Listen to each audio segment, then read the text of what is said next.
What's up, guys? Jerry, and today we're going over how you can get started working from home. If you've personally never worked from home, or you've kind of been considering it, or working from home or working remote, as it often referred to as well, this video is definitely for you. So make sure you guys stay through the end of the video. I'm going to go over a lot of tips, tricks, do's and do nots, and we'll kind of get started with some prerequisites. With that being said, guys, I've been in customer service for the last eight years as a customer service manager and working remotely. This video going through all the things I've learned for the last 8 years being in it, and also in the job market as myself, looking for the job as a customer service manager. Provide everything that I've been using for my personal benefit of going through, looking through jobs and my experience, to watching out from scams and etc. You guys to kind of learn from throughout this video. Also, let me know what other work from home videos you guys would like to see. Really, everything that we talk about in this video, I could almost do a video on it itself, guys, because there's so many nuances. I could probably spend 10 to 12 minutes talking about every category that we're going to go through here today. But we're going to go over the main topics and the main things that you really need to know. And if you'd like me to make additional videos for certain things or have questions, definitely put them in the comments down below. I'll be more than happy to answer any questions or concerns that you have. All right, so the first thing that you guys need to know, we're going to go over the prerequisites.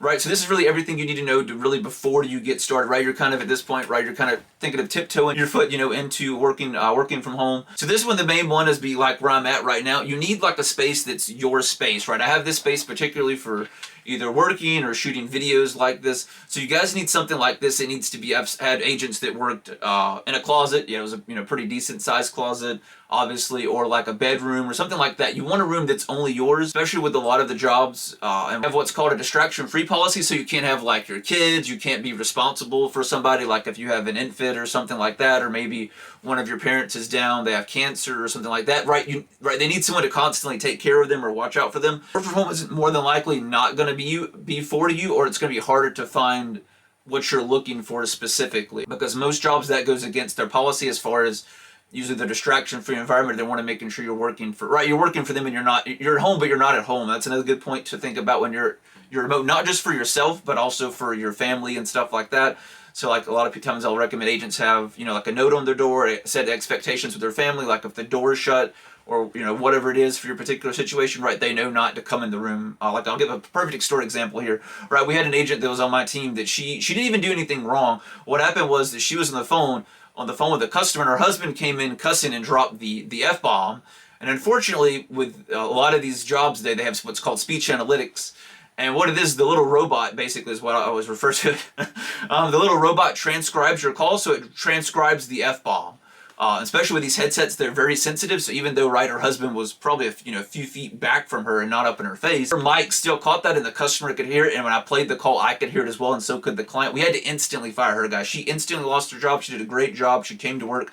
She instantly lost her job because of the distraction-free policy and her husband coming in and dropping an F-bomb, and we could clearly hear it on the call. So that's a big one. So just make sure you have a set dedicated space work from, and you have something, right? There's no noises, right? If there's dogs and stuff like that in the background, stuff like that, that's or cars coming by, it's hit or miss. That's not too big of a deal for the most part. If it's constant all day, that's a different story. Now you could get kind of I've got here, or in the back, and I'm doing sound panels and stuff like that to keep things like that from being an issue or help with that.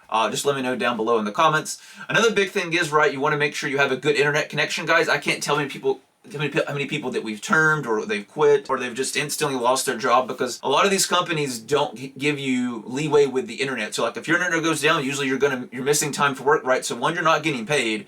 Two, you're also getting occurrences. So it's messing with your attendance, and it's getting you closer to getting out the door. Because a lot of places like where I worked at from Foundever, you can use PTO to get paid if you have PTO saved up, but you're still going to get the occurrence for that day, and it's also going to go with the attendance policy for Foundever, for example. And same for other companies as well. You just would have to refer to your company's attendance policy because every company is different. With that being said, right, you don't want your internet cutting out. You have people at home, right, they're not on Netflix or streaming stuff like that, or playing video games. We've noticed that causes customers issues because the phones that you're using are very sensitive. The internet, for you to be able to talk over the internet essentially to your customers, or to could be like a manager such as myself, the internet, more than likely that's going to cause issues. So make sure no one's using the internet. That's another pro tip. Or you have two lines of internet, one strictly for you working and one for the family. Some people like to do it like that. That helps out as well. Plus, especially if it's two different providers, because sometimes the provider won't do two lines of internet. Just another pro tip. Some providers will, like Cox, and I think Comcast still does it as well too. Big providers like that usually will still do it. I've worked personally with both of them, as far as I know, they're both still doing that. But the small to medium providers will not do it, so you may have to get two different services. In my opinion, it'd be better to get two different providers, so that way if one goes down, you have another one to use. So one if you can afford it, one for personal and one for work. I'm not saying you have to do that, but it is a good, if you can afford to do it, it's a good thing to do because it keeps making sure you're working so you're not missing money as far as that, and you're not getting hit with the attendance policy. The next is, right, so when you're going through and reading your application, and we'll get more to that in here in a little bit too, guys, make sure you're reading the application and make sure see if it says like what's BYOD. What that stands for is bring your own device. So but basically what that means is, right, usually it's, and they'll outline this in the policy and the application, so make sure you read over that prior to applying. It usually say like, hey, you're responsible for the monitors, you're responsible for the computer, whether it be like a desktop or a laptop, and like your headset, right? A USB headset is usually what they're wanting. A gaming headset, or it could just be like a standard headset. But that's usually what it means. So you want to make sure it says, if it says BYOD, you're going to be responsible for the equipment, and it'll detail what you're responsible for. If it doesn't have that, it's going to let you know what equipment's provided, and if you have to provide anything at all, or if they provide everything. Some employers will provide like the monitors, whether it be like a laptop or like a little client box. Another thing with this, guys, just another quick pro tip: purchase a computer. If let's say you don't own one, majority of the time it's best to get Windows. The reason I say that is most other companies usually aren't compatible with Apple, or they're very limited to what they can do with Apple. So a lot of the times they're going to be looking specifically for Windows, as you probably would have guessed or assumed. Chromebooks is another one as well, like specifically for Foundever, like for the accounts that we do where you have to bring your own device, you can only use Windows. We don't use Apple. You can't use like a MacBook Pro or something like that. You can't use a Chromebook either. So like if you're applying for, where I worked previously at Foundever, we don't support those type of things, and you're going to be forced to buy, whether it be a new laptop or a desktop. You go into the next part is, right, you need multiple monitors. I would say, especially if you're doing customer service, really anything, even like me as a manager. Usually with me as a manager, I have 3 to 4 monitors. Guys, at one point I had 5 for some of the accounts that I was on. So I usually have like 3 to 5 monitors depending on the account that I'm on. Usually you can get by with at least 2 to 3. One's not enough these days, so most people are going to require that you have 2 or 3 monitors. So just kind of keep that in mind as well. Another best practice with that is, usually the default they want you to get if you have to purchase your own monitors is usually the bare minimum is 19 inches. I would recommend, if you can afford it, try and get something. I would say 27. I wouldn't go bigger than 27 in my personal opinion, because then it's too big, it's too distracting.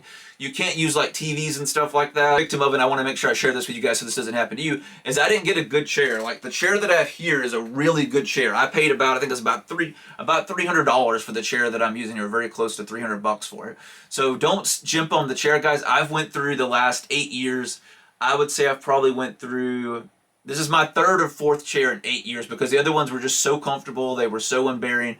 It was very difficult to work. And right, as a manager, I'm working anywhere from 10 to 16 hours a day, right, to support my team, to support the client, support operation, to support Foundever when I was doing that. So it's very important. I'm glad I got this one. I had this one for the last 3 to 40 years. Yeah, 3 pushing 4, that sounds about right. That I've had this, and it's lasted, and I've had no issues with it since. So it's worth buying something nice, and saying you have to get something this nice. But you're sitting in it all day, so think of your health. It's very important, going back to the monitors, and the chair would be the next thing too. So think of your health. Think of, right, you're doing this for 8 hours a day. You want to be very comfortable when doing this. So the chair, the monitors, the keyboard, all that stuff is very important when you want to think of ease of use and you being relaxed throughout the day with dealing with stressful customers or whatever type of work environment you're in, right? Another thing would be too, guys, like this. So I have this one. It's from, I don't know if you can kind of see, it's from Purple. You can kind of see it there on the camera. I'll kind of zoom in. But basically, right, it's for you can use it to sit on, right? Some of the chairs are uncomfortable, so you can buy something like that. Maybe you don't buy it as nice as a chair, as you can't quite afford it. So you can buy something like that to sit on as well, to kind of make it comfortable throughout the day, because that's what I've used, stuff like that. Like I said, I'm sitting 10 to 16 hours a day. I may get up, to go to the bathroom like that at best, or grab something to snack and right back. Prerequisites, guys, I know there's a lot, but it's just a lot that is all you need to know all this prior to getting started. The next is you have to be tech savvy. What I mean by that is a lot of this you're doing the troubleshooting yourself, because right, you're virtual, you're remote, so whether it be right, a lot of the times your employer is going to have IT, but some of the stuff you just have to know. You have to know how to like set up your router, set up your Wi-Fi connection, how to connect your Wi-Fi to your computer. Right, your work system, or sometimes, right, usually a lot of them, they won't let you use Wi-Fi, so you're going to have to hardline, use the Ethernet connection to the back of the router or the modem to your computer itself, or the client box they give you, in order to be able to use the internet and be able to work from home. So it's things like that that you don't have to do, you know, like clear caching cookies, starting the computer, you know, how to use the browser, whether it be Chrome, Firefox. Usually it's Chrome is usually the most one, at least in my experience. All right, so that's number one, guys. So now on for number two. So next one, so right, there's different time of work from home jobs like we talked about earlier, right? There's anything from, most of them are going to be, I would say 90+% of it probably from work from home, guys, is going to be something on the phone, such as like customer service, some sort of form of customer service or something you working with the customer, right? Essentially that you're going to be on the phone talking to these type of people. So keep that in mind. So a lot of the stuff that I mentioned is why I spent so much time on it, going over it, because that's all very impactful to this. Because if you can't do that, you can't, even if you get the job, you're going to lose the job, as my situation I shared earlier. Data analytics, you know, you could do social media marketing, you know, like if a company that needs that, if you have experience in that, you could do consulting, project manager, you know, the list kind of goes on and on. But the more you get into those type of roles or very specific or niche type stuff, it's going to be more hyper competitive, so it's going to be very hard to get that. So you're going to do a very good job selling yourself in your resume and in the interview and things like that to get those type of jobs, unless you just know somebody, right? And if you needed that, right, you didn't need this video in the first place if that's the case. Scams, guys, scams is very prone in the remote environment. A lot of it on LinkedIn and Indeed, stuff like that. So be very careful. Usually a rule of thumb, it's best to go look up the company once you find the job offer that you're looking at on Indeed or LinkedIn. You know, check it out, check them out on Glassdoor, you know, search them on Google, do things like that, right? Do your homework on them before you just start going, right, before you start interacting with these companies. Sometimes it will make it a little more time sensitive. I'll list a few companies that you guys that can apply, right, we'll get into a few employers that are safe later on in the video. So that's the biggest thing, was that just be careful of scams, do your homework before you go through and apply, and as you're going through, right, the process and things like that. You should never have to pay anything, you know, send them like any sort of like any information or anything like that. It's rare they're going to need other than just what's on your application and stuff like that, other than obviously after you know, if you get the job, obviously they're going to need more information and like the background and all that kind of stuff. So usually if they're trying to get you on something, usually I would say most of the interviews take place, I would say, like would be Zoom or Teams, guys. So if they're not using Zoom or Microsoft Teams, not saying it's particularly shady, but those are usually the main ones that most companies use for their interviews. So if they're trying to use like Telegram or something like that, or WhatsApp, more than likely I would be very more cautious and do your homework. Whenever it's something that seems to be too true, more than likely it is, and you may just want to take a step back. I have one of those that I thought that I still wasn't sure if it was not, you know, if it was that or not. It seemed kind of like it was headed in that area, so I just went ahead and backed off, even though it seemed like it would have been a really good job, but I didn't want to take the chance. So it's better to be safe than sorry, so just remember that. 4, guys, a lot of these you can go through and join Facebook groups and stuff like that that'll post remote job openings. They'll talk about that. With that being said, let me know if you guys would like me to create a Facebook group where you can go through and share, you know, stuff like this, tips, tricks, regarding whether it be work from home, customer service, financial stuff, tech stuff, right? If you're trying to troubleshoot or get your equipment set up and things like that from a remote environment, where you guys could react more with me more real time. Let me know if that's something you guys be interested in setting up. But you need something like that, whether it's something I set up for us for the channel, or joining groups like that so you can get people that are posting jobs, they're talking about it and that, and make sure you're vetting those and you're looking through scams too. So yet again, you have to be very careful. Next, number 5, right? You want to fix up your LinkedIn profile. If you're using LinkedIn to apply for jobs, guys, you want to have at least like a nice picture. Try and get to at least, usually I think that seems like the standard practice from what I've noticed, is try and get to at least 100 contacts. So if you have, you know, people you've worked with in the past, people like that that's on the platform, go ahead and, you know, send them invites and stuff like that. It's best as you're doing while you're working with your company. So maybe you're working like on site right now and you want to try and work remote, whether it be for that company or for another company. Go ahead and start trying to build those connections and rapport and get those endorsements and things. So that way it'll help you. So when you go to apply, they can see your profile, they can see what you're about, right? They can see more of your personality and style, and also see the accomplishments that you've got over the years of your work experience and things like that. And that'll help you land more of the interviews if you are using like LinkedIn to apply. If you don't plan on using LinkedIn, then obviously you can just kind of skip this one, but I wanted to throw that out there for you guys that are using LinkedIn. That's the best thing you can do, is just go through and make sure all your information's up to date. A lot of some of the recruiters I talked to, they said they appreciated me having my phone number up to date because they were able to reach out just by calling me. So it seems like a lot of people don't have like their phone number and their email updated on their like LinkedIn or Indeed profile. So make sure if you guys are using those sites to apply, make sure your information's up to date. So if a recruiter, or like I had a few headhunters hit me up, that's up to date, so they're able to reach out to you, and you still want to make sure you're vetting them as well. So number 6, guys. So basically this one I thought for this one, I know it sounds kind of simple, but I've seen several people confused online posting on Facebook. Job is remote. So I'll put up the different acronyms again so you guys can see. So this one's you can tell a few different ways by applying, but a lot of it's really just reading over application itself, just making sure that it shows that it's remote. And sometimes it's only applicable for a certain state. So make sure when you guys are looking, it says, usually it'll show like remote US. I'll throw up a few screenshots and stuff like that so you guys can see what I'm specifically talking about. Usually it'll say like remote US, remote all, or it'll say remote, and then it'll list what states that can apply. And sometimes it'll do the opposite, I've noticed. Sometimes it'll list states that can apply. Basically, it'll say like usually like California, New York, stuff like that. Usually make sure your state is eligible, or make sure you're seeing where it says remote, like, you know, say like remote US, remote United States. Even doing that, guys, I've noticed even if it says that, it's good to read through, because sometimes in the fine print, they'll trick you and it'll have, like I mentioned before, certain stuff listed. And if you just looked at the remote all or the remote few states, and sometimes they clarify more the further you get down. I've got kind of caught by that as well, that I almost applied for one technically I didn't even qualify for. All right, guys, and last but least, lucky number 7. So these are going to be just, you know, the main companies, and I'll throw up some screenshots so you guys can see, because I'm a horrible speller. Horrible speller too, so I can relate to, and some of these names are kind of weird, especially the company I used to work for, Foundever. I don't know why Sitel decided to go that after we bought Sykes. That was the stupidest name, but I digress.